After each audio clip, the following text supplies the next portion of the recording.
आज हम लोग 12th फिजिक्स करंट इलेक्ट्रिसिटी यानी विद्युत धारा से संबंधित VVI ऑब्जेक्टिव पढ़ेंगे, जिसका आज पार्ट 1 है।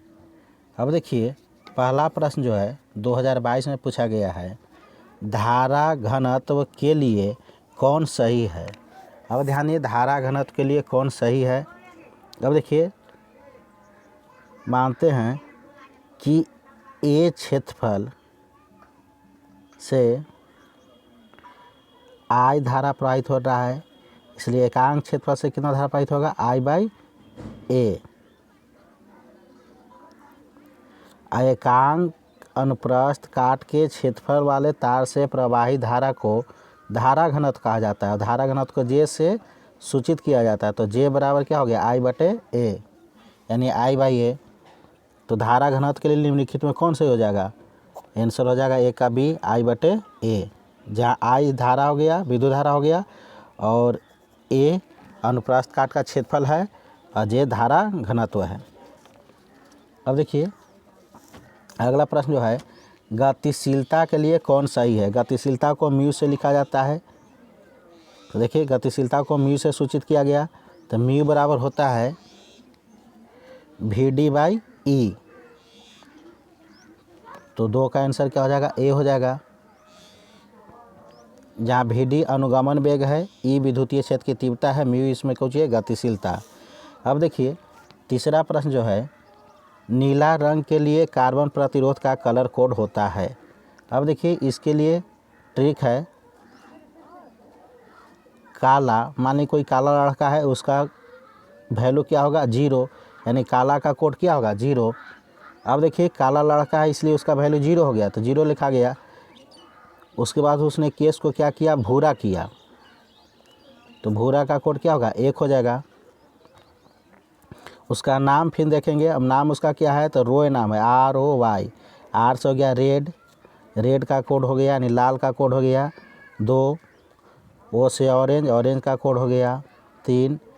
Y से येलो, यानी पीला का कोड हो गया 4।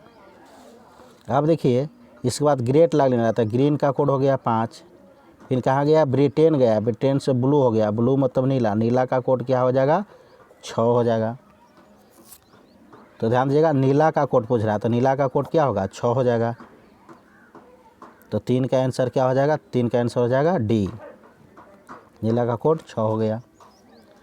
अब देखिए, अगला प्रश्न जो है, चौथा प्रश्न 2016 और 22 में पूछा गया है, एम्पियर घंटा मात्रक है। अब देखिएगा, तो एक फार्मूला होता है I बराबर Q/T। तो I से हो गया I बराबर Q/T, तो एम्पियर घंटा मात्रक है। अब ध्यान देना है, तो Q बराबर क्या हो जाएगा, जब Q जैसे वाट करेंगे तो Q बराबर हो जाएगा I/T। तो I से हो गया एम्पियर, T से हो गया घंटा। अब देखिएगा, I धारा का एम्पियर लिखा गया, समय को घंटा से लिखा गया, तो एम्पियर घंटा किसका मात्रक हो गया, आवेश का, यानी Q का। तो Q इसमें आवेश है, तो आवेश का मात्रक एम्पियर घंटा हो गया। अब देखिएगा, पांचवा प्रश्न जो है, लेंज का नियम किसके संरक्षण के सिद्धांत पर आधारित है। अब लेंज नियम जो होता है, ऊर्जा संरक्षण सिद्धांत पर आधारित रहता है, इसलिए आंसर क्या हो जाएगा, 5 का C हो जाएगा। सातवां प्रश्न जो है, निम्नलिखित में कौन गैल्वेनोमीटर नियतांक के लिए सही है। अब देखिए, गैल्वेनोमीटर नियतांक के लिए देखेंगे तो I बराबर एक फार्मूला होता है CNAB थीटा। अब ध्यान दीजिएगा, C थीटा ऊपर है बटे NAB। अब ध्यान दीजिएगा, C/NAB इसमें क्या है, गैल्वेनोमीटर नियतांक है, इसको K से लिखा जाता है, तो I बराबर होगा K थीटा। तो K इसमें कुछ है, गैल्वेनोमीटर नियतांक। तो गैल्वेनोमीटर नियतांक के लिए कौन सही हो जाएगा, आंसर क्या हो जाएगा, A हो जाएगा। तो 6 का आंसर क्या हो जाएगा, A। अब देखिए, सातवां प्रश्न जो है, कार्बन प्रतिरोध का रंग कोड में पीला रंग का कोड। अब देखना, पीला का कोड कितना होगा, 4 होगा, इसलिए 7 का आंसर क्या हो जाएगा, D हो जाएगा।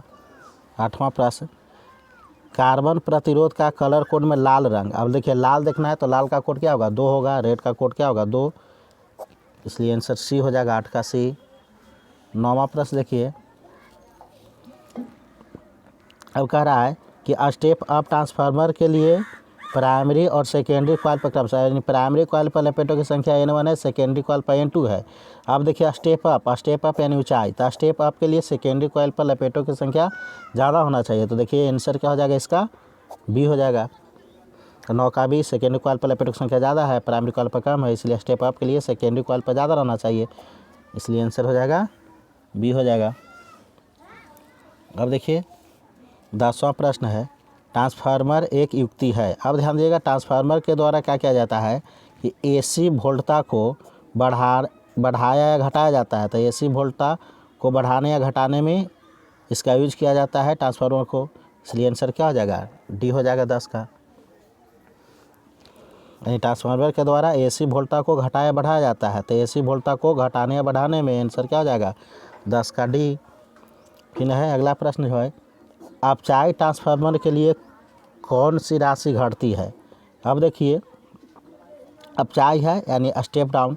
अब देखिए ट्रांसफार्मर से ध्यान दीजिएगा क्या होगा, वोल्टता को घटाया बढ़ाया जाता है, तो वोल्टेज हो जाएगा, आंसर क्या हो जाएगा 11 का बी हो जाएगा। 12वां प्रश्न जो है, 12वां प्रश्न जो है, ऊंचाई ट्रांसफार्मर के लिए कौन सही है। अब देखिएगा ऊंचाई ट्रांसफार्मर के लिए देखना है, तो ऊंचाई ट्रांसफार्मर के लिए क्या हो जाएगा आंसर इसका क्या हो जाएगा B, secondary coil secondary voltage क्या है ज़्यादा है और प्राइमरी का क्या है कम है, यानी मतलब ऊंचाई ट्रांसफार्मर के लिए क्या हो जाएगा आंसर बी हो जाएगा।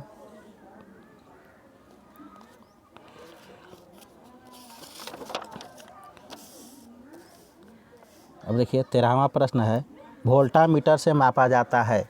अब देखिए वोल्टामीटर से विभवांतर मापा जाता है, जबकि आमीटर से क्या मापा जाता है धारा मापा जाता है, तो वोल्टामीटर से विभवांतर आंसर क्या हो जाएगा बी हो जाएगा। अब देखिएगा 1 एम्पीयर बराबर होता है। अब 1 एम्पीयर बराबर देखना है तो ध्यान दीजिएगा I बराबर फार्मूला होता है Q/T। अब I का मात्रक हो गया यानी I धारा है, तो धारा का मात्रक एम्पियर हो गया, तो 1 एम्पियर बराबर हो गया। आवेश इसमें है तो 1 कूलाम बटे समय है तो 1 second, 1 coulomb by 1 second, 1 coulomb by 1 second, answer क्या हो जाएगा ए हो जाएगा 14 का ए। 15वां प्रश्न जो है, टी समय तक I धारा प्रवाहित करने पर R प्रतिरोध के चालक में उत्पन्न ऊष्मा। अब देखिएगा तो उत्पन्न ऊष्मा क्या हो जाएगा I²RT, आंसर क्या हो जाएगा सी। 15 का सी हो गया। 16 का देखिए कह रहा है कि LR परिपथ की प्रतिबाधा होती है, तो LR परिपथ की प्रतिबाधा क्या हो जाएगा आंसर हो जाएगा इसका डी। अब देखिए 17वां प्रश्न जो है, LR परिपथ की शक्ति गुणांक होता है। अब ध्यान दीजिएगा LR परिपथ की शक्ति गुणांक, आंसर क्या हो जाएगा इसका बी हो जाएगा। प्रतिघात की मात्रक, तो प्रतिघात की मात्रक क्या होता है तो ओम होता है, इसलिए आंसर 18 का ए हो जाएगा। 19वां प्रश्न जो है, व्हीटस्टोन ब्रिज से मापा जाता है। व्हीटस्टोन ब्रिज से उच्च तथा निम्न प्रतिरोध मापा जाता है, इसलिए आंसर क्या हो जाएगा सी। 20वां प्रश्न जो है, स्वप्रेरकत्व यानी सेल्फ इंडक्टेंस का एसआई मात्रक होता है। अब देखिएगा स्वप्रेरकत्व का एसआई मात्रक क्या हो जाएगा हेनरी हो जाएगा, इसलिए 20 का आंसर क्या हो जाएगा डी।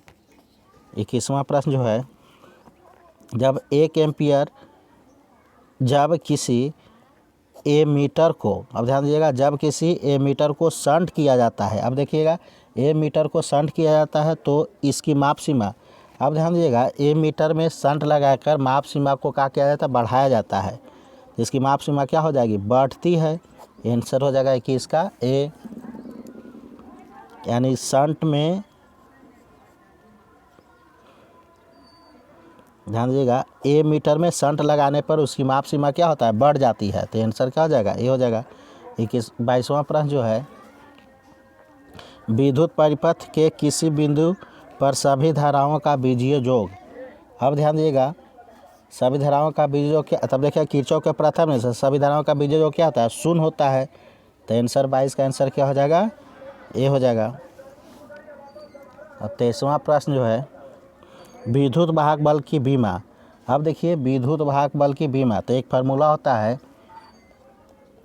E बराबर W/Q। अब देखिए ई इसमें विद्युत वाहक बल है, विद्युत वाहक बल को ई से लिखा गया, तो ये विद्युत वाहक बल, तो विद्युत वाहक बल बराबर क्या होगा, W/Q। अब W का देखिए विमा होता है mL² T−2।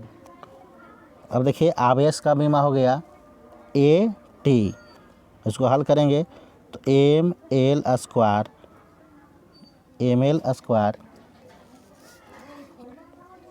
mL²। अब T देखिए ऊपर जाएगा तो T−1 क्या हो जाएगा 3 और A−1 क्या हो जाएगा 1। तो विद्युत वाहक बल का बीमा क्या होगा, mL² T−3 A−1। आंसर क्या हो जाएगा, 23 का आंसर हो जाएगा डी। अब देखिए डायनेमो के कार्य सिद्धांत आधारित है। अब देखिए डायनेमो के कार्य सिद्धांत आधारित है, इसके लिए आंसर हो जाएगा विद्युत चुम्बकीय प्रेरण पर। यानी डायनेमो का कार्य सिद्धांत किस पर आधारित होता है, तो विद्युत चुम्बकीय प्रेरण पर।